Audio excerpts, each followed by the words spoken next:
Hi, I'm Teri Taylor. I'm a rancher in the Sandhills of Nebraska, in north central Nebraska, 3 miles south of the Niobrara River.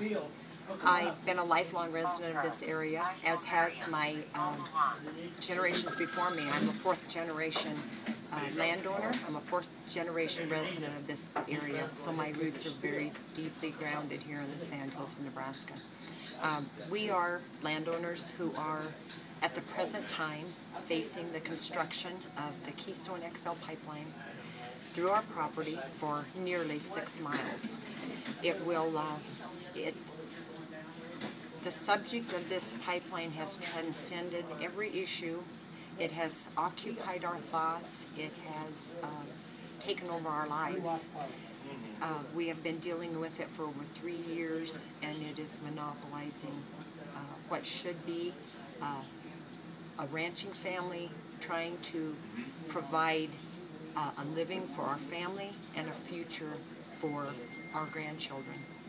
My credentials are that I'm a mother, I'm a grandmother, I'm a rancher, and I have recently discovered that quite possibly I'm an environmentalist. Having been accused of being that for the last 3 years, I decided maybe I better find out if I fit the bill, and I found out I do, because I found out the definition of environmentalist is one who seeks to protect the resources, the natural resources of this country, and I would ask all of you if that's not what we all are. Do we all not respect the land, the water, the animal life, the plant life, the air? And if that's what I have to, if I have to take on that credential, I'm proud to do it, because I feel like we are environmentalists. We're the first and we are the foremost, because if we don't take care of the small plot of land that we have been given, whether it be through purchase or through a legacy, then we are, it's an insult to those who have come before us, and it would most definitely be an insult to those generations to follow, because we have a small window here on earth to take care of this land, and it's our responsibility to do that. Thank you. My name's John Harter. I'm a rancher from, I live west of Winter, South Dakota. The pipeline crosses me 4 miles west of Cologne, South Dakota. I've been a strong opponent of the pipeline ever since I've been lied to by TransCanada. They come in, we set a route where the pipeline would cross my property, and then not too long after that they come in and resurveyed the pipeline without even contacting me and moved the pipeline on my property.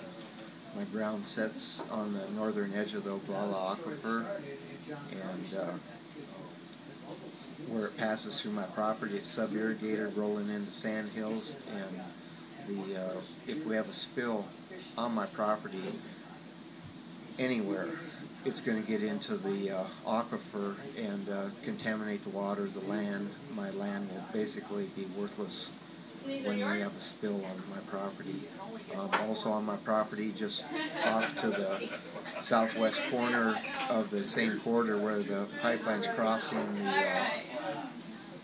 the city of Cologne's water wells that they use for drinking water and such, is sets within that corridor, and I believe that this area, if the pipeline was to cross, should be treated as a high consequence area, and TransCanada has refused to do this, and they refuse to pay me for displacing me out of my land during construction and reclamation period of the pipeline.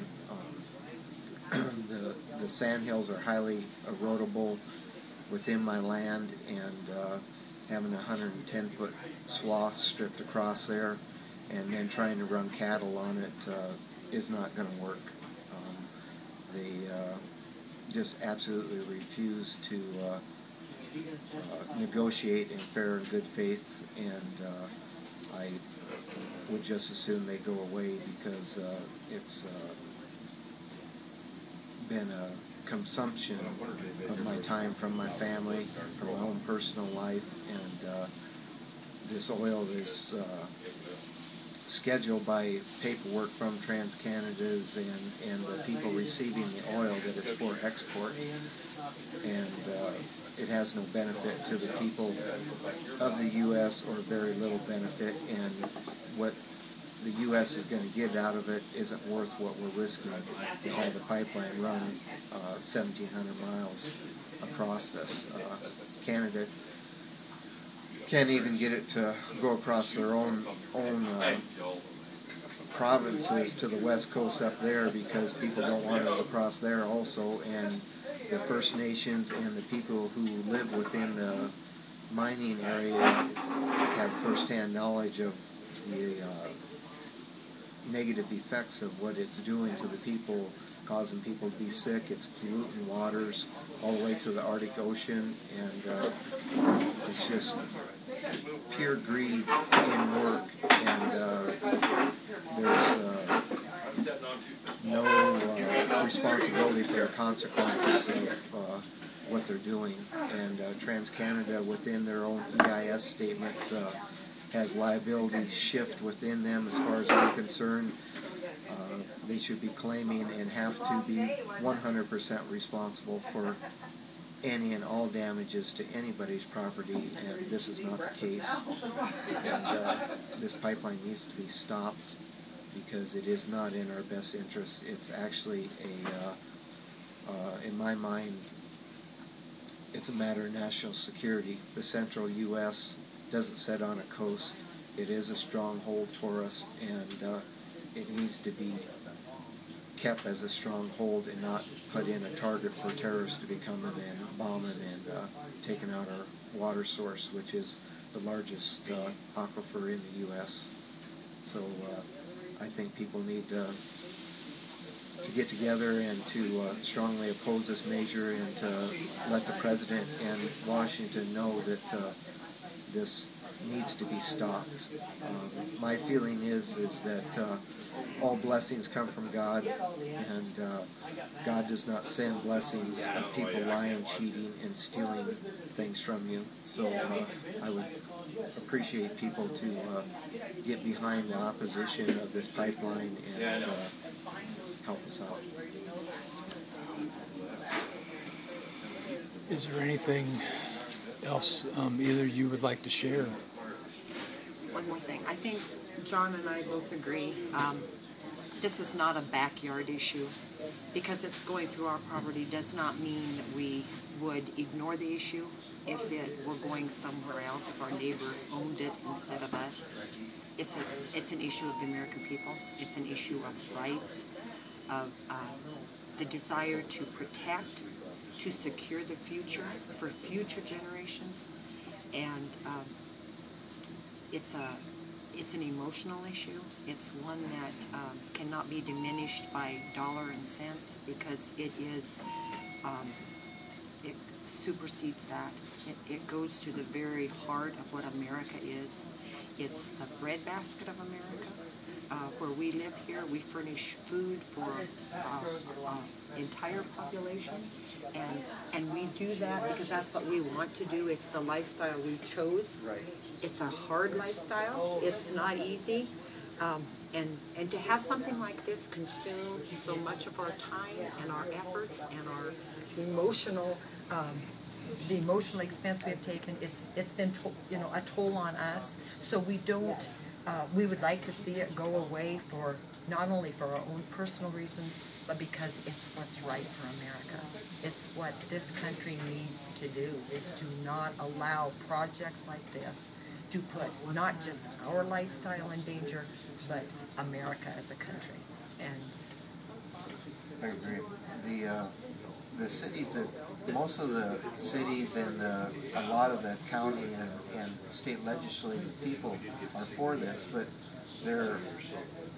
the dollars of revenue generated from this are going to diminish when the value of this pipeline is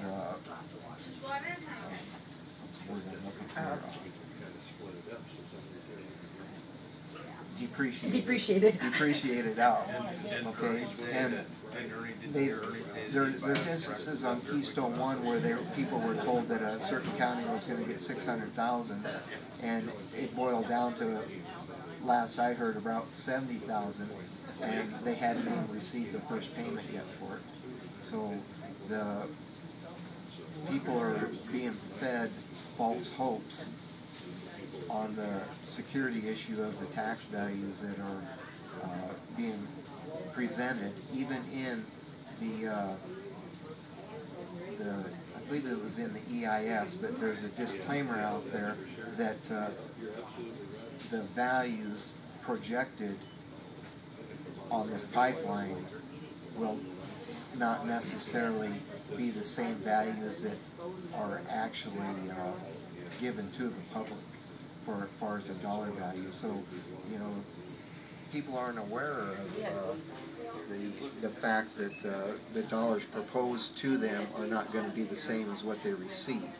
And so, in my mind, that's lying. They're lying to get the project through. They've been lying to people to get their easements, and if they're not lying, they're trying to pressure people into getting them. I haven't put up with it, and they forced me into eminent domain court after they tried to coerce me into signing a pre-negotiated easement that I was with a group of people that negotiated an easement, and there was facts in this easement that should not have been in there, and I wanted them all taken out, not part of them taken out, and to be treated fairly, and TransCanada will not negotiate in fair and good faith, and so if they won't negotiate, then they should just go away.